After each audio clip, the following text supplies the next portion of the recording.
자, 오늘은 신앙을 방해하는 7가지 마음이라는 말씀을 나누고자 합니다. 이제 이거 듣고 여러분들이 조금 힘들 수도 있어요. 마음이 불편할 수도 있고. 근데 그냥 나가겠습니다. 잠언서 4장 23절 보겠습니다. 넘겨주세요.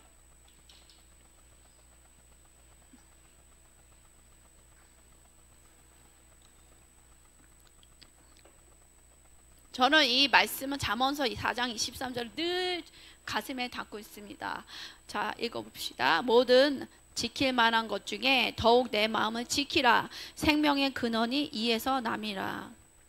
생명의 근원이 내 마음에서도 나온다는 거예요. 그러니까 결국 마음에서 생각들이 나오고 감정들이 나오기 때문에 결국은 여러분들 마음이 닫히기를 원하는 거예요. 이렇게 문이 닫히는 거 있죠.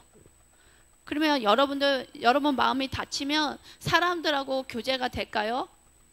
안 돼요. 무엇보다도 하나님하고 관계가 안 돼요. 왜냐면 하나님은 영이시기 때문에 우리 마음을 통해서 일을 하세요. 그래서 내 마음이 닫혀 있다. 그 다음 내 마음이 딱딱하다. 그러면 교제가 안 돼요. 하나님하고.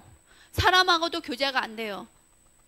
이해가시죠? 그래서 마음의 문을 늘 주님께 열려놓고 계셔야 됩니다. 그래서 예배할 때, 기도할 때, 아니면 어떤 성경 공부할 때 이런 것들이 은혜가 들어오는 거예요. 근데 여러분들이 너무 오랜 시절에 여러분들의 어떤 상처나 여러분들의 어떤 필요들을 들어주지 않았단 말이죠. 그러면 어떻게 마음이 열려 있어요? 항상 포기해야죠. 포기. 여러분도 포기하지 않았어요? 만약에 여러분이 어렸을 때 엄마한테 뭐 달라고 하는데 엄마가 계속 안 줘. 아니면 도리어 뭐 어렵다고 못 주겠다고 하면서 때려. 이럴 뻔하면 상처되잖아요. 안 그랬어요? 달라고도 안 한 거는 이제 진행이 너무 돼버린 거야. 그래 버리면 포기하잖아요. 그러면 마음의 문을 닫아요. 마음의 문을 닫는다고요. 그 다음에 엄마 아빠가 사이가 너무 안 좋아 버렸어. 그러면 마음의 문을 닫습니다. 아이들이. 그래서 돌같이 마음이 굳어져서 커서는 내 마음이 닫혀 있는지도 몰라요. 그런가 보다 하고 사는데 기도를 해보면 영의 문이 닫히고 마음의 문이 닫혀 있어요. 그래서 사람하고도 교제가 안 되고 내가 선택적으로 열었다 닫았다 해. 내가 봐서 조금 마음에 드는 사람들 살짝 열어. 그러다가 마음이 조금 봤을 때 좀 안 좋은 사람이랑 닫아버린다는 거죠. 하나님 앞에서도 하나님에 대한 거를 우리가 코끼리 꼬리 정도, 코 정도 자꾸 만지면서 하나님이다 생각을 하면서 하나님한테도 마음을 다 안 연단 말이에요. 그래서 하나님이 내 삶 속에 일하는 게 제한이 됩니다. 그래서 여러분들이 이 말씀을 늘 암송해야 돼요. 마음을 지켜야 되는데 왜 지켜야 되냐? 생명의 근원이 여기서부터 늘 나오니까. 오늘 말씀을 통해서 여러분의 신앙 또 믿음 생활하는 데 있어서 방해되는 마음이 무엇인지 또 나누고 기도하는 시간 갖기 원합니다. 첫 번째, 여러분 신앙에 방해하는 첫 번째 마음은 혈육을 사랑하는 마음입니다. 마태복음 10장 37절 읽어보겠습니다. 아버지나 읽어보세요. 아버지나 어머니를 나보다 더 사랑한 자는 내게 합당하지 아니하고 아들이나 딸을 나보다 더 사랑한 자도 내게 합당하지 아니하며. 저는 이 말씀 때문에 갈등한 사람들 되게 많이 봤어요. 단순하게 가족을, 부모님을, 형제자매를 사랑하지 말라는 뜻이 아닙니다. 이 구절은 잘 보세요. 예수님이 제자들에게 하시는 말씀이거든요. 하나님이 사랑하는 것을 너희 가족보다 우선시 두라는 얘기예요. 여기 보면 내게 합당하지 아니하다 하잖아요. 그 뜻은 무슨 얘기예요? 예수님 자신보다 다른 어떤 것을 더 사랑하는 자는 나의 참 제자가 될 수 없어. 이렇게 얘기하시는 거예요. 부적절해. 제자들한테 하시는 말씀이에요. 지금 우리한테 하시는 말씀이에요. 그래서 진정한 예수님의 제자란 우리가 다 예수님 제자죠. 아멘. 예수님이 진정한 제자가 되려면 예수를 사랑하는 자가 아니라, 잘 들으셔야 돼요, 예수를 가장 사랑하는 자가 돼야 돼요. 해보세요. 예수를 가장 사랑하는 자가 되는 거야. 그냥 사랑하는 정도로 안 된다는 거예요. 이해 가세요? 그래서 여러분들이 주님을 더 가장 사랑한다 해서 여러분 가족들에 대한 사랑이 약해지거나 손상되는 게 아니란 거예요. 왜냐? 모든 사랑의 공급원은 내가 아니라 주님으로 되어 있어요. 주님. 물의 근원 있잖아요. 물의 근원 같은 거예요. 공급원. 그래서 나는 하나의 통로일 뿐이에요. 그래서 사랑의 공급원 대신은 주님을 더 사랑하면 통로가 열리는 거예요. 무슨 통로? 사랑의 통로. 그래서 그 통로가 돼서 주님의 사랑이 계속 흘러갈 수 있는 거예요. 근데 내가 가족 좀 어떻게 좀 해보려고 자꾸만 주님을 더 사랑하는 것보다 가족들을 섬기는 걸로 가버리면 결국은 사랑이 한계가 있다는 거예요. 실패하게 되고 실망하게 되고 언젠가는 단수가 된다. 내 갖고 있는 사랑이 한계가 있으므로. 그래서 여러분들이 바꿔야 돼요. 여러분들이 어떤 성김과 여러분 사랑으로는 가족들을 사랑할 수 없어요. 그래서 공급원 대신 주님을 더 사랑하고 주님께 더 예배하고 나갔을 때 그 사랑이 나를 통해서 흘러간다. 그래서 여러분들을 더 가족을 사랑할 수 있는 방법은 예수님과 하나님을 더 가장 사랑하는 거. 아멘? 아멘.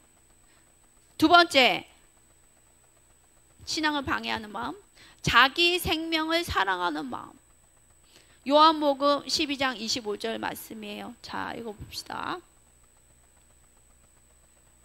나 목사님. 자기의 생명을 같이 읽어봐요. 사랑하는 자는 잃어버릴 것이요 이 세상에서 자기의 생명을 미워하는 자는 영생하도록 보존하리라. 자, 자기의 생명을 사랑한다는 것은 무슨 얘기냐? 세상적인 가치, 그다음에 물질적인 풍요나 명예, 권력 등을 쫓아 살아가는 삶의 모습이에요. 뭔가 위치에 올라가고 물질적으로 풍요롭게 되기 원하고 어떤 세상에서 말하는 성공 이런 것들을 기준으로 맞춰서 사는 게 자기 생명을 사랑하는 삶인데 이런 것들은 이런 삶은 일시적인 만족을 줄 수밖에 없어요. 일시적이라는 거 영원하지 않아요. 영원한 거를 멀어요. 그거 세상적인 것들은 세상의 것들을 성공. 근데 여기 보면 미워하는 자라고 나왔어요. 생명을 미워하는 자. 뭐를 미워해? 자기의 생명을 미워하는 자는 영생하도록 보존하리라. 여기서 미워한다는 뜻은 단순히 증오한다, 뭐 싫어한다는 걸 넘어선 의미예요. 세상의 기준, 세상의 가치에 대한 집착을 버리는 거. 뭘 버린다고요? 집착. 우리들 안에 그 집착 때문에 막 죽을 똥살똥 일하잖아요. 안 그래요? 아니면 그 성공을 통해서 하루에 3시간 자고 뉴욕에 있는 증권가에 있는 분들이 주일날도 일을 나가더라고. 하루에 3시간이면 잘 자는 거래. 여러분들, 저는 3시간 자면요 그 다음날 눈 감고 다녀요. 졸려서. 근데 쉬는 날도 없이 그렇게 일을 한대요. 뭔가 성공을 위해서 가는 거죠. 근데 이런 세상의 가치에 대한 집착을 여러분들이 버리시고 하나님을 위한 삶을 선택을 하셔야 된다는 거예요. 말씀대로라면 자기 십자가를 지고 예수님을 따라가셔야 돼요. 그런 사람들에게 뭐가 열린다? 영생이 열린다. 영원한 생명을 얻게 된다는 거예요. 이제는 여러분들이 돌이키셔야 돼요. 내가 뭘 쫓았나 내 인생에 50대도록 60대도록 뭘 쫓았나 점검하셔야 됩니다. 갈라디아서 2장 20절 제가 정말 좋아하는 말씀이고 맨날 써놓고 암송했던 말씀인데 읽어봅시다. 넘겨주세요. 내가 그리스도와 함께 십자가에 못 박혔나니 그런즉 이제는 내가 사는 것이 아니요 오직 내 안에 그리스도께서 사시는 것이라. 이제 내가 육체 가운데 사는 것은 나를 사랑하사 나를 위하여 자기 자신을 버리신 하나님의 아들을 믿는 믿음 안에서 사는 것이라 했어요. 근데 어느 날 이거를 이렇게 써놓고 맨날 암송하고 아침 저녁으로 암송하고 그래 내가 사는 게 아니라 이제 주님하고 사는 거야 막 그러고 있는데 어느 날 저희 집에 누가 놀러 왔어. 제 방에. 제가 이제 단촐한 방에 있었거든요. 공부할 때, 신학 공부할 때. 그랬더니 그분이 막 웃는 거야. 제 친구, 저 친했던 분이. 그래서 왜 웃냐 그랬더니 틀렸대. 글씨가. 뭐가 틀렸으면 십자가에 못인데 내가 목으로 써둔 거야. 그랬더니 이 말이 너가 확실히 죽으려고 작정을 했구나. 못이 아니고 목을 써놨어, 제가 보니까. 그래서 죽는 연습을 계속 했습니다. 이게 보면 이제 내가 사는 것이 아니오 이렇게 나왔죠. 이게 무슨 얘기예요? 우리가 과거에 경험하고 추구했던 내 자아 있죠. 내 생각 이게 부정되고 사라지고 그리스도를 알기 전에 옛사람이 부정되는 모습이에요. 여러분들 옛사람 어땠어요? 좋았어요? 저도 나름대로 옛사람이 있어요. 옛사람이 이미 죽었어요. 그 다음 내 생각이 끝났어요. 십자가에서. 아멘? 그래서 여러분들이 단순히 내 생각, 내 자아를 억누르는 것이 아니라 십자가, 예수님의 십자가를 통해서 새로운 정체성이 됐던 거예요. New Creation이라고 나왔어요. 새로운 피조물, 새로운 정체성을 받았다는 거예요. 과거에 조금 이렇게 흔적이 있는 게 아니에요. 우리 헨리 행자님이 과거에 이렇게 얘기를 들었잖아요. 어디 좀 다녔다고. 저도 좀 다녔어요. 거기를. 좋아했어요. 그거를. 그런 식으로 그거는 완전 죽었다는 거예요. 예수님의 이름으로. 그래서 이제는 내가 원하는 삶을 살았다면 신나게 이렇게 이런 춤을 갔다 그래서 나도 한동안 다녔다고 했던 삶이 아니라 이제 주님을 위해서 춤추는, 그래서 예수님과 함께 춤추는, 예수님과 함께 사는 삶으로 전환됐다는 거예요. 그러다 보니까 모든 걸 하더라도 이거 할까 말까가 아니라 기쁨으로 할 수 있어요. 왜냐? 그 관계를 좀 되기를 원하는데 이제 뒤에서 좀 얘기할게요. 기쁨으로 할 수 있는 이유가 있어요.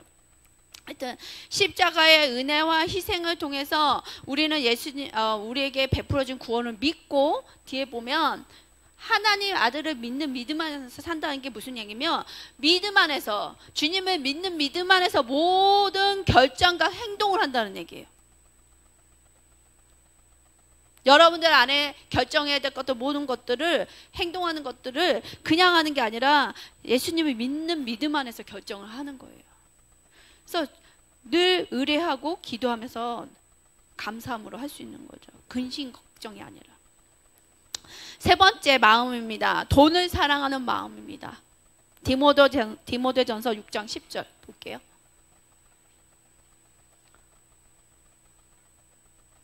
돈을 같이 읽어봅시다. 돈을 사랑함이 일만 악의 뿌리가 되나니 이것을 탐내는 자들은 미혹을 받아 믿음에서 떠나 많은 근심으로서 자기를 찔렀도다.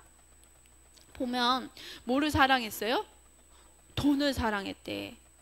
사도 바울이 얘기를 여기에 왜 썼냐 하면 우리가 어떻게 돈을 다루어야 하는지에 대해서 말씀하고 계신 거예요. 돈을 사랑했을 때 속는 것들이 있다는 거예요. 속고 대가 지불을 톡톡하게 할 것이다. 여러분들, 돈을 사랑했을 때, 돈이 사랑했을 때 어떻게 돼요? 모든 악의 뿌리가 된대요. 모든 죄를 지어요.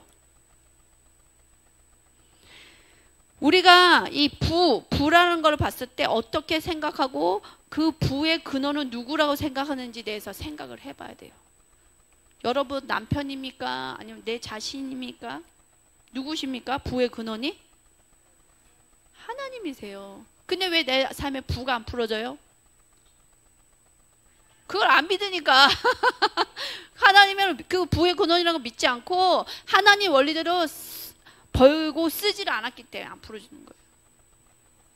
제가 얘기했죠. 어떤 그 옛날에 우리 교수님이 신방 와달라서 총포상에 총 파는데, 미국에 총포상에 있어요. 큰 데를 가는데 이 총포상이 안 풀린다고 갔는데 2층에 사무실에서 올라가는데 찌리네 때문에 못 올라가겠다고.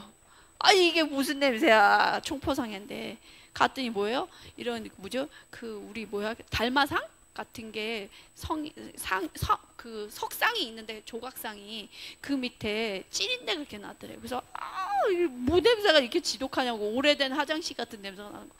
물었더니 우리 형들이 다 믿지 않는 자라는 거야. 중국 사람이었나 봐요. 자기만 믿는 자인데 이 총포상에 걸리는 자기한테 있는데 그 형들이 아침마다 첫 소변을 거기다 부어야지 부가 온다고 부었다는 거지.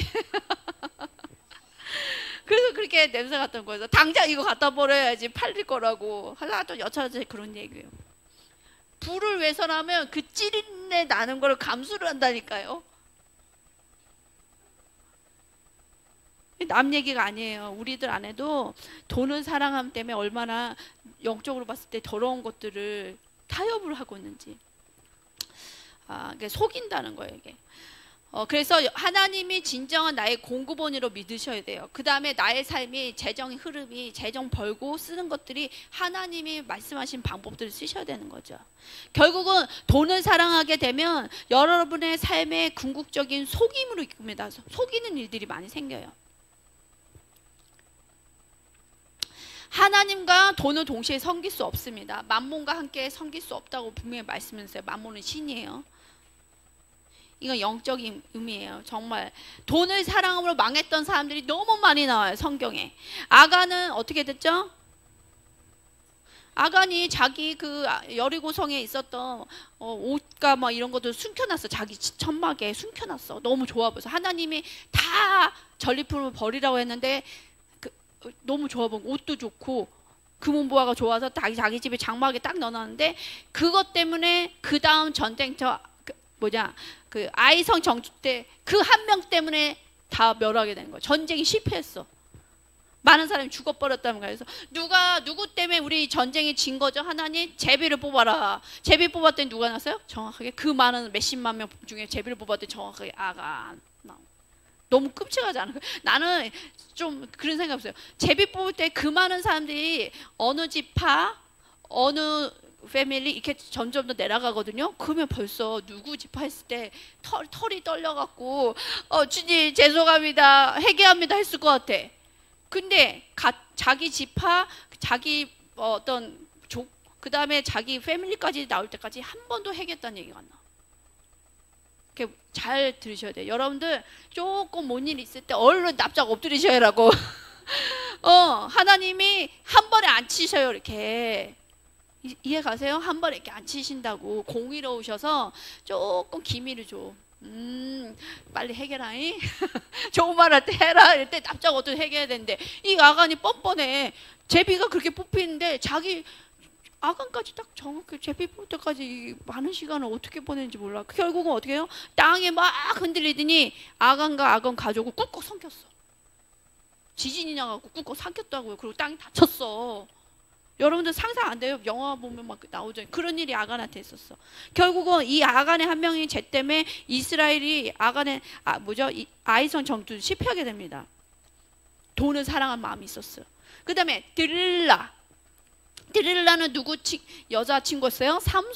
삼손이 머리에서 힘이 나온 걸 아니까 돈을 받았어요. 돈을 준다니까 돈이 눈에 멀어서 자기 사랑하는 사람은 돈을 주고 팔아버렸어. 비밀을 알려주잖아요. 머리카락 자르면 힘이 없어질 거라는 거 얘기하잖아요.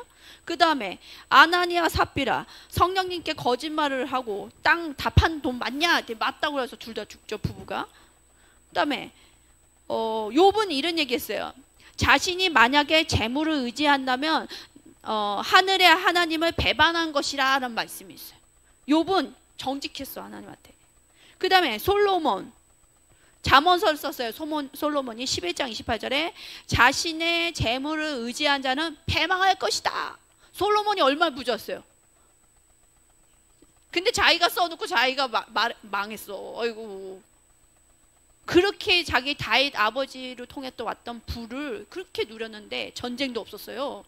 다윗은 맨날 전쟁 치렀죠. 솔로몬은 전쟁도 없었어요. 그렇게 축복을 했는데 그 재물과 이런 거를 흥청망청 쓰고 방탕하게 살다가 결국은 죽게 된 거죠. 근데 잠언서는 똑바로 써놨어. 패망할 것이다. 참 아이러니해요. 이렇게 보면 돈을 사랑한 마음은 결국은 악의 뿌리가 돼서 여러분들 망하게 한다는 거예요.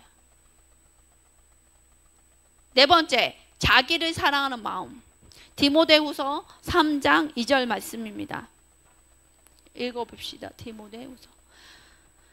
사람들이 자기를 사랑하며 돈을 사랑하며 자랑하며 교만하며 비방하며 부모를 거역하며 감사하지 아니하며 거룩하지 아니하며. 이거는 이제 마지막 때 말세의 모습이기도 한데요. 여기 보면 자기를 사랑했다. 이 세대를 보세요. 이 세대 지금 CF 광고나 이런 거 보면 어떤 메시지예요, 여러분들? 자기를 사랑해라고 메시지가 나와요.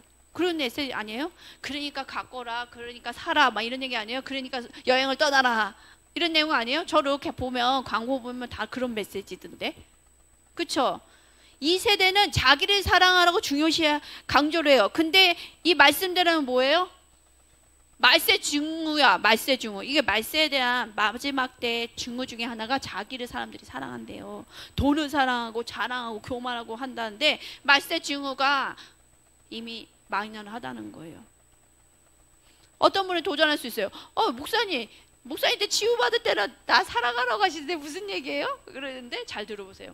자, 사람들이 자기가 너무 소중하기 때문에 이기주의로 가고 있어요. 그쵸? 여러분 안 놀라세요? 난 지금 길거리 다녀봐도 옛날 같지 않더라고요. 사람들 배려심도 없고 자기중심으로 모든 거를 이렇게 옮기라 그러고 하더만요.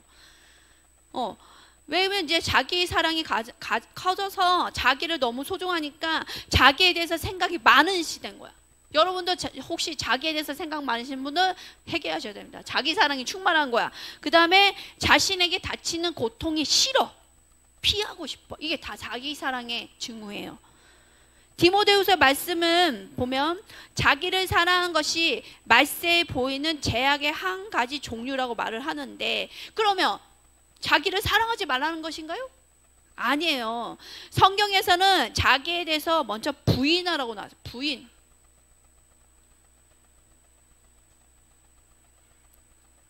내 안에 있는 어떤 생각과 내 죄된 습성에 대해서 먼저 부인을 해야 돼.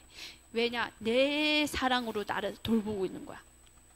그게 뭐예요? 내 감정이 충실해. 내 육체의 어떤 증상이나 이런 거에 충실해. 자기 사랑이에요, 그게. 하나님 기도하라는데, 아이고, 내일도 뭐 해야 되는데, 내 사랑이 충만해서 타협을 하잖아요. 안 그래요? 저만 그런가? 하여튼, 성경에서는 자기 부인에 대해서 먼저 얘기를 합니다. 근데, 내 스스로가 나를 사랑하고 돌본다고 해서 진정한 보호가 있던가요? 여러분들이 스스로 보호하고 사랑한다고 여러분이 보호가 되던가요? 안 되죠. 그쵸? 주님이 도와주셔야 되고, 주님의 사랑하는 걸 나를 돌봐야 돼요. 이해 가세요? 내 사랑을 돌보는 게 아니라, 내 필요대로 나를 사랑해 주는 게 아니라 하나님의 사랑으로 나를 돌볼 줄 알아야 된다. 아이들 키울 때도 마찬가지예요. 내 사랑으로 키우면 애들 망가져요. 하나님의 교육 방법을 하나님의 사랑으로 가르쳐야 되는 거죠. 이 자기 사랑은 뭐하고 같이 가야 되면 그래야지 잘못되지 않아요. 하나님 사랑, 이웃 사랑, 또 나를 사랑하는 마음이 같이 갔을 때 나를 사랑하는 자기 사랑이 왜곡되지 않는데, 오로지 자기 사랑만 구했을 때 문제가 생긴다. 분명히 성경에서는 하나님을 사랑하고 이웃을 사랑하러 나왔어요. 이 전제 조건이 같이 가야 된다는 거예요. 이해되셨어요? 그랬을 때 예수님의 사랑으로 나도 사랑할 수 있고 남도 사랑할 수 있는 원리입니다. 자, 설명을 들어보세요. 하나님은 여러분 안에 자기 사랑의 뿌리를 발견하고 파괴하기 원하신다. 근데 안타까운 것은 내 스스로는 내 안에 감추어진 자기 사랑의 뿌리를 찾아낼 수 없다. 하나님은 당신 중심에 있는 자기 사랑의 전체적인 길을 통찰하고 계시다. 보고 계시는 거야. 전지산 보고 있고 강전선 보고 계시는 거야. 그래서 그분께서 당신 안에 자기 사랑이 가장 강하게 자리 잡고 있는 지점을 공격하도록, 주님이 공격하시도록 내어드려야 된대. 보호하고 싶은데 공격을 하게 하래요, 주님이. 이게 이해되세요? 무슨 말인지? 어려울 수 있어요. 친밀함에서 나오는 얘기예요. 기도합시다, 같이. 주님, 내 안에 숨겨진 강하게 자리 잡고 있는 자기 사랑의 지점을 공격해 주십시오. 제거해 주십시오. 아멘. 이런 기도를 하라는 거예요. 그랬을 때 그게 제거가 돼요. 그래서 여러분이 이제 계속 이 자기 사랑에 대한 영역이 제거하다 보면 여러 가지 형상이 있는데, 하나님이 인도하신 길들이 기쁨으로 가게 돼요. 잘 생각해 보세요. 내가 원하는 길을 가고 나를 너무 사랑하다 보면 하나님 길이 즐겁지 않게 보인다고 얘기하는 거예요. 왜? 내가 너무 나를 사랑하는 거야. 편하고 싶은 거야. 힘들고 싶지 않고 하나님 길은 어렵게 보이거든요. 그래서 여러분이 이제 주님이 이거를 제거해 달라고 기도하면서 어떻게 나가야 되면 정말 이렇게 보니까 주님께 내 자신을 맡길 수 있도록 기도해야 된다는 거예요. 맡길 수 있으려면 뭐가 있어야 돼요? 하나님에 대한 신뢰가 있어야 돼. 여러분들이 온전히 맡기지 못한다는 거는 하나님께 신뢰함이 부족한 거예요. 근데 기도하면서 맡기는 거예요. 주님, 내 길을 맡깁니다. 주님은 내가 다 알지 못한 길이라도 주님은 신실하게 인도하십니다 하면서 나가는 거죠. 근데 그렇게 큰 게 내가 다 알지 못하더라도 맡긴 사람들은 자연스럽게 영적인 성장이 이루어져요. 근데 그걸 맡기지 못하고 주저함으로 계속 재고 할까 말까, 목사님이 뭐 하자 할까 말까 이렇게 재는 사람들은 성장이 더딜 수밖에 없어요. 많은 사람들이 하나님을 신뢰하고 그냥 손잡고 좋은 아버지가 어디를 데리고 갈 때 어디 데리고 간다고 말할 때도 있지만 그냥 손잡고 가지 않던가요? 아닌가요? 근데 우리는 계속 그냥 아빠를 신뢰하고 손잡고 가고 예수님을 신뢰하고 손잡고 가면 되는데 그거조차도 못해. 당장 어디 가시는 거예요? 뭘 어디를 데리고 가시려는 거예요? 그거 하면 어떤 일이 있는데 이렇게 다 알기 원하죠? 아닌가요? 그런 태도들이 좀 보이는데 만약에 이런 태도를 가지고 있다면 영적 성장이 늦다는 거예요. 너무 길어져. 먼저 우리가 가져야 될 거는 길을 다 보여줘서 선택하는 게 아니라 하나님을 잡고 갈 수 있는 신뢰가 먼저예요. 그래서 여러분들이 이 신뢰하지 못함을 다루시면 받아야 돼요. 왜 내가 믿고 그냥 다 알아야지만 이해돼야지만 가고자 하는지에 대한 거는 불신이 있다는 거예요. 그 불신을 처리를 받으셔야 된다고. 그거 처리를 안 하면 계속 더디가요. 남들보다 비교할 필요도 없어요. 하나님의 속도를 못 가고 있다는 거예요. 그러면 여러분들이 신뢰할 거는 여러분들이 그렇게 갈지라도 주님은 절대로 여러분 내버려 두지 않으십니다. 그리고 주님이 내 안에 자기 사랑이 있으면 하나님이 인도하신 길이 얼마나 즐거운지 몰라요. 뭐에 초점이 있으면 내 힘든 것만 초점이 맞춰져 있어. 하나님이 지금 내 삶에 뭘 베푸시는지 모르고 그냥 내가 힘든 것만 집중이 된 게 자기 사랑이라고요. 두더지 아세요? 두더지? 영적인 두더지? 두더지 눈이 어떤가요? 이렇게 하늘을 보고 다니던 거요? 땅만 봐요. 왜? 당근 먹어야 되거든. 당근을 빼먹어야 되니까 눈이 맨날 내려져 있는 거예요. 우리가 그럴 수 있다고요. 자꾸만 하나님 이끄실 때는 뭔가 베푸시는 것들이 굉장히 많은데 내가 뭐가 힘들고 내가 희생하고 있는 것만 계속 얘기하는 두더지 인생에서 독수리 인생으로 바꾸시기 바랍니다. 아멘. 아멘. 그래서 여러분을 덮고 있는 자기 사랑의 옷을 예수님께서 벗겨주시도록 기도해야 돼요. 이제는 같이 기도합시다. 주님, 내가 입고 있는 자기 사랑의 옷을 벗겨주십시오. 이제 어린 양의 피로 씻긴 거룩한 흰 옷을 입게 해주세요. 네, 아멘. 근데 이 자기 사랑이 갖고 있는 사람들이 이런 속썩임에 잘 속아요. 스스로 힘으로 살아라. 너 스스로 힘으로 살아라 하는 음성을 잘 듣는데요. 근데 이 자기 사랑의 음성이 사단의 음성보다 강하대요. 너 힘으로 살아. 너가 노력을 해야 돼. 힘으로 살아야 돼. 이 말이 사단의 음성보다 강하다. 이 자기 사랑이 충만하고 이 음성이 속삭이는 사람들은 어떨 것 같아요, 여러분들? 내가 원하는 대로 가겠죠. 내가 육신이 원하는 대로 간다고요, 자꾸만. 그럼 마음이 어떻던가요? 충만해요, 기쁨이? 공허해. 주님이 주신 기쁨이 없기 때문에 공허하다고요, 가는 길이. 근데 주님이 원하신 길을 기쁨으로 갔을 때는 공허함이 없죠. 여러분들 정말 신뢰하세요. 주님이 인도하신 길은 기쁨이 있어요. 자꾸만 내 관점을 보니까 은혜가 없는 것 같고 계속 투덜하는 거예요. 그럼 여러분들이 이런 길을 갔을 때 진정한 행복을 경험할 수 있습니다. 5번째, 쾌락을 사랑하는 마음. 디모데후서 3장 4절.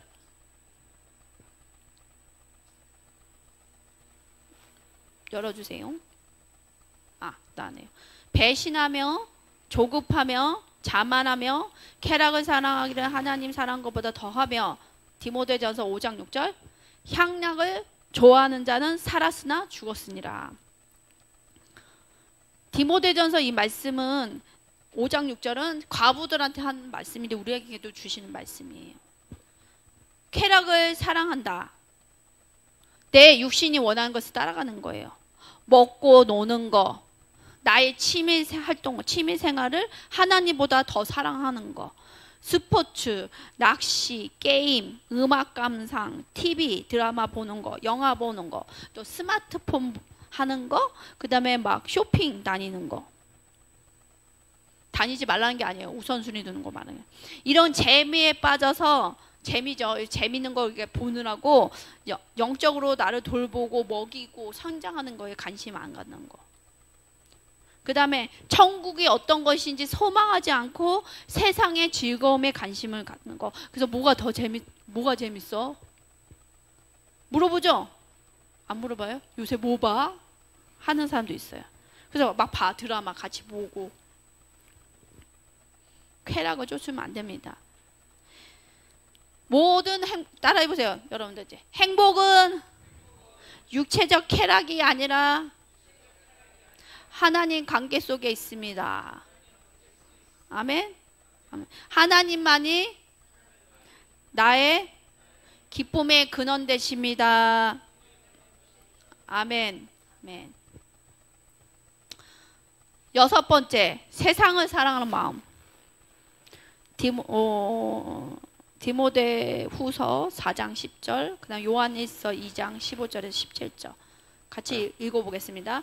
대만은 이 세상을 사랑하여 나를 버리고 데살로니가로 갔고, 요한일서 2장, 이 세상이나 세상에 있는 것들을 사랑하지 말라. 누구든지 세상을 사랑하면 아버지의 사랑이 그 안에 있지 아니하니 이는 세상에 있는 모든 것이 육신의 정욕과 악목의 정욕과 이생의 자랑이니 다 아버지께로부터 온 것이 아니요 세상으로부터 온 것이라. 이 세상도 정욕도 지나가되 오직 하나님의 뜻을 행하는 자는 영원히 거하니라. 여기서 말하는 세상은 하나님을 대적하는 사탄의 권세의 시스템을 얘기해요. 사탄의 어떤 시스템. 사탄이 영향력을 받아서 하나님을 대적하는 어떤 가르침, 문화, 제약된 활동들을 얘기해요. 우리가 살아가는 세상에는 하나님을 대적하는 누룩과 같은 것들이 존재해요. 그게 뭐냐? 영적인 가치보다 물질적 가치가 더 중요하다 하는 물질주의가 있고, 경건한 삶을 살아가는 것보다 너 육신이 원하는 것을 살아가 하면 쾌락주의가 있고, 또 그 다음에 우리나라 지금 시끄러운 성에 대한 왜곡된 가치관, 그 다음에 인본주의 등이 있습니다. 이거에 대해서 크리스천들을 도전을 해요. 많은 사람들이 타협하기 원해요. 타협하고 있죠? 안 하고 있어요? 자, 이런 세상적인 사고와 행동을 배우면서 우리는 살아가고 있어요. 왜냐면 학교를 다니니까. 학교에서도 잘못된 거 가르치죠? 교회에서도 잘못된 거 가르칠 수도 있고. 왜 이런 가르침을 따라갈까요? 왜 따라가는 것 같아요? 하나님 말씀보다 매력적으로 보여요, 이게. 너무 좋은 것 같아. 막 평화 얘기하잖아요. 모든 사람들이 다 조화롭게 살아야 돼. 막 이렇게 얘기하잖아요. 성평등 얘기하면서. 그러지 않나요? 그래 매력적으로 보인다고요. 근데 사도 요한이 얘기해요. 세상이나 세상에 있는 것들을 사랑하지 말라. 얘기하고요. 야고보는 이렇게 얘기해요. 가늠하는 여자들이여 세상과 벗된 것이 하나님 원수임을 알지 못하느냐. 그런즉 누구든지 세상과 벗이 되고자 하는 자는 스스로 하나님과 원수가 되는 것이라. 야고보는 얘기해요. 세상과 친구를 맺는 것은 하나님과 원수가 된다. 왜냐? 하나님과 원수가 되는 이유는 하나님이 미워하시는 것을 사랑하기 때문이에요. 그래서 세상하고 친구를 맺으면 어떻게 돼요, 여러분들? 결별하셔야 돼. 이제 결별 빠이 해야 돼. 사요나라. 또 세상을 사랑하지 말아야 할 이유는 뭘까요? 우리가 세상을 살아가면 우리의 생각이 세상에 사로잡혀. 세상의 것들을 친구 맺고 세상의 것들을 집중해봐요. 세상의 것들을 추구하는 사람들 만나서 여러분들 좋던가요? 약간 혼돈이 오네? 아니면 조금 내가 벌써 달라졌네? 좀 거룩해졌네 할 수도 있지만 생각이 사로잡혀요. 세상적인 거. 그래서 하나님을 향한 마음이 잃어버리게 되는 거예요. 그래서 친구들을 잘 만나야 돼. 특히 유튜브 잘 봐야 된다는 거예요. 우리의 생각이 하나님의 교제와 말씀에 사로잡히는 게 아니라 세상이 추구하는 것들을 생각을 더 많이 하는 거예요. 그러면 이거는 세상을 사랑하고 있는 증상이에요. 그래서 요한일서 2장 보면 세 가지를 조심하러 나왔어요. 세 가지 유혹이 있다. 첫 번째 육신의 정욕, 두 번째 안목의 정욕, 세 번째 이생의 자랑이에요. 이런 유혹이 있다. 사도 요한은 얘기해요. 세상을 사랑하면 아버지 사랑이 그 속에 있지 않다. 너무 무서운 얘기예요. 아버지 사랑이 없대. 이 세 가지 유혹이 늘 있다는 거예요. 그럼 이 세 가지 유혹이 뭔지를 설명해 드릴 거예요. 잘 적어가서 회개 기도를 하시고 돌아보시기만 합니다. 첫 번째, 육신의 정욕이 뭐예요? 하나님 뜻에 반하는 죄의 욕구예요. 쉽게 얘기하면 육신은 죄로 타락한 인간의 본성. 육신이 원하는 것들을 막 하는 거예요. 자꾸만. 이게 육신의 정욕이에요. 넘겨주세요. 영어로 해놨어요. 네. 이렇게 해놨어요. 이 육신의 정욕은 육체가 원하는 거, 육체의 느낌을 자랑하는 거예요. 여러분들. 육체의 느낌을 지배받는 삶. 육체의 느낌에 뭐가 있어요? 막 내 거 먹고 싶은 거 먹는 거. 그 다음에 피곤하면 자버려. 피곤하면 자야죠. 근데 해야 될 게 있는데 미루고 자꾸만 게으름과 내 육체 자주 해요 한 사인은 그냥 응답하는 거예요. 자버려. 그것도 육체의 느낌이에요. 그 다음에 육체의 쾌락, 어떤 성적 쾌감 이런 거 추구하는 사람. 그 다음에 영적 가치를 버리고 어떤 물질적인 것들 취하는 거를 통해서 만족을 누리는 거. 여러분들은 좀 덜한데 갱년기 있고 막 나이 바뀌면서 남자들은 차 저는 많이 봤어요. 남자들이 막 스포츠카를 갑자기 사더라고. 50대 되니까. 여자들은 뭐 다른 멋있는 나를 좀 위로해 줄 수 있는 남자분은 찾고 막 이상한 일들이 생기더라고요. 그런 식으로 뭔가 있어. 이렇게. 자, 육체의 정욕은 하나님 뜻과 관계없이 자기의 본성, 육체가 원하는 걸 따라가는 삶이에요. 강한 의지를 갖고 있어. 이 육체의 정욕을 갖고 있는 사람은 성령님을 따라갈 수 없어요. 이 말씀에 나와요. 갈라디아서 5장 16에서 17 넘겨주세요. 네. 자, 읽어봅시다. 내가 이르노니 너희는 성령을 따라 행하라. 그리하면 육체의 욕심을 이루지 아니하리라. 육체의 소욕은 성령을 거스리고 성령은 육체를 거스리나니 이 둘이 서로 대적함으로 너희가 원하는 것을 하지 못하게 합니다. 저는 이 싸움하는 사람들 많이 봤어요. 뭔가 내 육체의 소욕이 해결이 되지 않는데 성령님이 뭔가 인도하시려 해서 하려고 하는데 잘 못하는, 오도 가도 못하는 하고 있는 사람들 많이 봤어요. 뭐가 제거돼야 돼요? 육체의 소욕이 제거돼야 돼요. 계속 충동이 있는 거야. 바람 타듯이 슝 가야 되는데 계속 싸우고 있어. 성령님하고 막. 육체의 소욕과 성령의 소욕이 충돌되는 이유는 하나님은 육체의 소욕을 미워하기 때문이에요. 결국은 하나님이 원하시는 것도 이루지 못하고 자기가 하고 싶은 것도 못하는 이상한 진퇴양난의 상황이 벌어져요. 갈라디아서 5장 19절에서 22절 보면 육체의 일이 결과물이 나와요. 넘겨주세요. 넘겨주세요. 육체의 일은 같이 읽어봅시다. 분명하니 곧 음행과 더러운 것과 호색과 우상숭배와 주술과 원수 맺는 것과 분쟁과 시기와 분냄과 당짓는 것과 분열함과 이단과 투기와 술취함 방탕함 또 그와 같은 것들이라. 전에 너희에게 경계한 것 같이 경계하노니 이런 일을 하는 자들은 하나님 나라의 유업을 받지 못할 것이라. 여기 보면 음행, 다툼, 분리가 있다는데 여러분 삶 속에 이런 음행이나 다툼이나 분리시키는 일들이 자꾸 있다. 연합되지 않는다. 내 있는 곳에 내가 자꾸만 분리시키고 사람들 다투게 한다. 그러면 무슨 증상이냐? 세상을 사랑하는 마음이 있다는 거예요. 그 사람들 안에. 내가 그 사람들 안에.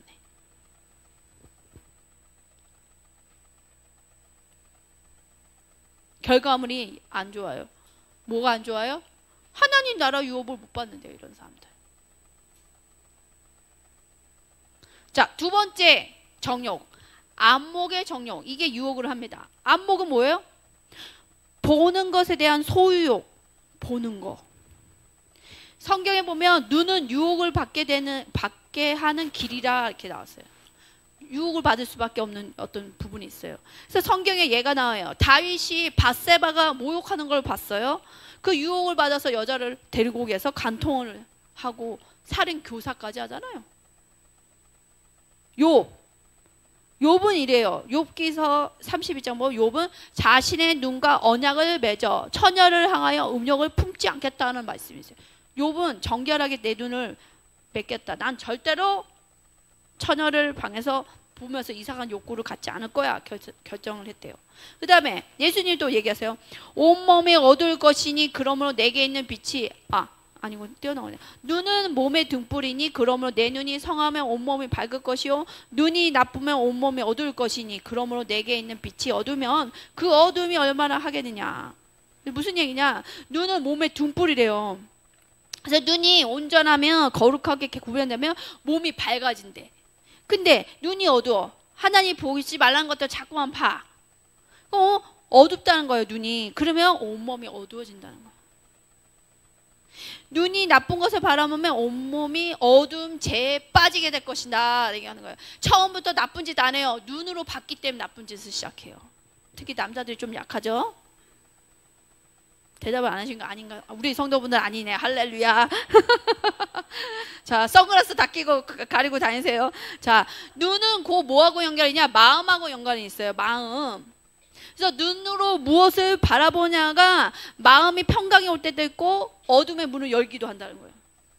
어둠의 문이 열렸으니 그것 좀 해볼까 하면서 생일을 한다는 거예요. 또 이 안목의 정욕은 물질주의로 갈 수 있어요. 그게 뭐예요? 눈으로 보이는 좋은 차. 저 차 멋있는데? 남자들 이거 유혹이 많아요. 좋은 차. 근데 여자들은 옷, 가방, 신발. 백화점에 가는데 아니면 친구를 만나는데 내가 가뜩이나 그 친구하고 막 경쟁하는 친구인데 그 친구가 삐까뻔쩍하게 샀어. 그러면 그래요 여자들? 마음의 유혹이 막 이렇게 되는 거야. 그 다음에 어떤 친구 집에 너무 좋은 집이 있어. 좋은 건물이 있어. 이런 식으로 유혹. 뭐냐, 남들과 비교하면서 자신을 자꾸만 이렇게 하는 거야. 저 사람은 있는데 나는 왜 없지? 이러면서 안목으로 계속 갖고 싶은 거. 차나 옷이나 집들이 나쁜 게 아니에요. 내가 바라보는 잘못된 눈이 문제라는 거예요. 잘못된 눈과 그거를 갖고 싶은 욕구가 잘못된다. 왜냐면 그 욕구를 통해서 재에 빠진다는 거예요. 그래서 안목의 정욕을 해결하셔야 돼요. 그냥 돈이 없으니까 못 사지 이게 아니라니까요. 내 안에 여전히 그게 도사리고 있다면 제거하셔야 된다. 세 번째, 이생의 자랑입니다. 이생의 자랑은 한국말로 이렇게 번역할 수 있어요. 인생의 교만. 이게 뭐냐, 자신에 대해서 사람들한테 인정받고 싶어. 박수를 받고 싶고 내 지위를 인정받고 싶은 욕망이 이생의 자랑입니다. 인생의 교만. 여기서 말하는 교만은 헬라어로 가식적인 허풍을 떠든다는 뜻이 있어요. 이런 거예요. 내 통장에 100원이 있는데 사람들에게 내 돈 1억 있어 이렇게 얘기하는, 허풍을 떨어. 있다고. 그 다음에 어떤 사람이 제주도 여행 갔다 하더라. 참 제주도 여행 갔다 좋았더라 그랬더니 자기는 세계 여행 갔다 왔다고 얘기해. 그 다음에 어떤 사람이 나 집 이번에 24평 집을 샀어 하면 나 28평 32평에 사는데 이렇게 내가 살고 있는 거에 대해서 자랑하면서 우월의식을 가져. 교만이야, 교만. 교만하고 허영심 있고 육체적인 것부터 만족 얻으라는 것들이 있는 거예요. 우월주의, 이거 교만한 마음, 우월주의들이 없어야 돼요. 우리 크리스천들 안에는. 하나님이 주신 것에 감사할 줄 알아야 돼요.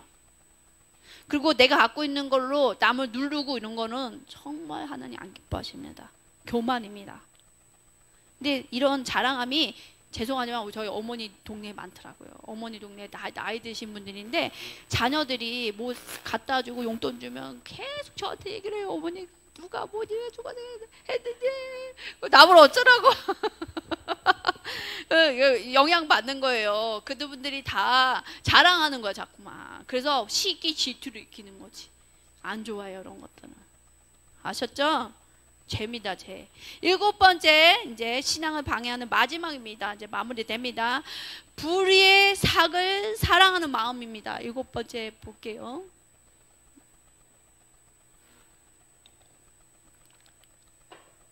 네, 읽어보겠습니다. 그들이 바른 길을 떠나 미혹되어 부올의 아들 발람의 길을 따르는도다. 그는 불의의 삭을 사랑하다가 이렇게 나왔어요. 거짓 교사에 대한 얘기인데 이 베드로가 쓴 건데 거짓 교사들이 거짓 교사예요. 진짜 진리의 교사들이 아니라 거짓 교사들이 탐욕이 있어서 발람의 길 같은 데를 갔다는 거예요. 발람이 누군지 아시죠? 거짓 이스라엘을 막 거짓으로 하나님은 축복하기 원해서 축복하기 원했는데 발람은 거짓으로 하려고 했는데 안 됐죠. 주술사라고 표현했나? 거짓 선지자인데 이스라엘의 이렇게 모여 있는 것들을 보면서 발락 왕이 발람 선지자한테 거짓사한테 예언을 해라. 망하게 될 거고 뭐 이런 식으로 저주하라는데 저주가 안 나오는 거야. 자꾸만 성령님이 임하셔서 하나님 영이 임하셔서 자꾸만 축복이 나오는 거지. 그 사람이에요. 근데 이 사람이 불의한 삭을 받았다는 거예요. 불의한 삭이 뭐예요? 쉽게 말하면 돈. 이게 발람의 길이라 이렇게 나왔거든요. 발람의 길. 이 발람의 길을 보면 돈을 사랑하는 마음이야. 돈을 사랑해서 거짓되게 예언하는 거. 하나님 말씀을. 부도덕하게. 하나님이 주시지도 않은 것들 통해서 예언을 하라는데 돈을 받아서 하는 거죠. 불의의 삭은 성경에서 말하는 올바르지 못한 방법과 죄를 짓거나 부정한 수단을 통해서 돈을 얻는 방법, 재물이나 보상을 받는 것들이 불의한 삭이라고 해요. 그러니까 여러분 삶 속에 부정한 방법으로 재물을 모으거나 보상을 받으시면 절대로 안 되는 거예요. 내가 교통사고 났는데 얼마 정도의 금액을 받으면 되는데 어떤 분들 뻥튀기 해갖고 몇백만 원, 1,000만 원 막 받죠? 안 된다는 거예요. 결국은 그게 불의한 삭이 되는 거예요, 여러분들. 그 다음에 내가 혜택도 안 되는데 거짓 신고해서 혜택 돈 받는 거, 정부에. 다 하나님 나라의 장부에 다 써져 있습니다. 어떻게 하실 거예요? 이런 부분에 어떤 부분이 뭐가 막혀서 왔는데 너무 많아서 해결하시고 처리할 게 너무 많은데 그런 적 있어요. 잘 생각해 보세요. 과거에 내가 혹여나 글씨가 뭐 이런 거 조금 조작해서 뭘 받았다면 해결하셔야 돼요. 저희 아버지 집 유산을 줬던 것도 그래서 불의한 삭이 섞여있기 때문에 팔았다니까요. 손해보고 팔았어요. 성경에서는 재물의 필요성을 인정하지만 불의한 방법으로 재물을 얻는 것을 경고를 하고 있습니다. 자, 불의한 삭을 쫓다가 망한 인물들. 첫 번째 누구? 아간. 두 번째 누구세요? 게하시. 엘리사의 몸종이었어요. 게하시가 보니까 아람의 군대장관 나병이 났거든요. 그랬더니 나병이 나니까 이 군대장관이 너무 고마워서 은하고 뭐 옷을 주겠다 하니까 이 엘리사가 주지 말라고 하나님이 하셨다. 내가 한 게 아니다. 주지 말고 가셔 그랬어요. 고향으로 돌아가라고. 그랬더니 아람 장군 나아만이 그냥 다시 가는데 옆에 보던 게하시가 저기 내가 받았으면 좋겠다 싶어갖고 쫓아간 거야. 가갖고 여보세요. 엘리사의 제자들 중에 누가 뭐 좀 도와줄 사람 있대. 달라고 그래. 그랬더니 그러냐 그러면서 나아만이 아유 그래도 잘 됐다고 준 거예요. 옷이랑 막 은이랑 다 줬어. 받아갖고 왔는데 이 뛰어난 선지자 엘리사는 뻔히 알아. 받아온 거 안 걸 벌써. 너 어디 갔다 왔냐? 근데 그 차라리 납치거든. 제가 죄송합니다. 이거 뭐 이렇게 둘러대. 그랬더니 나병이 임할 거라고. 너의 자손들이 온전한 사람이 없을 거라는 식으로. 그래서 나병이 나아만 장군에 있었던 나병이 게하시한테 가.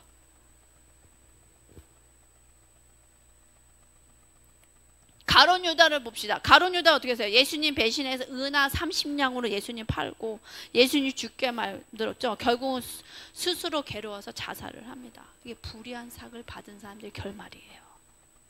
이런 마음들을 여러분들 제거하셔야 돼요. 여러분 삶 속에 쉽게 뭔가 정부 혜택이나 뭐 이런 거 쉽게 받으려고 했던 마음들이 있다면 다 회개하셔야 되고, 그런 식으로 재정을 만약에 가족들이 벌었다면 회개하셔야 됩니다. 아멘.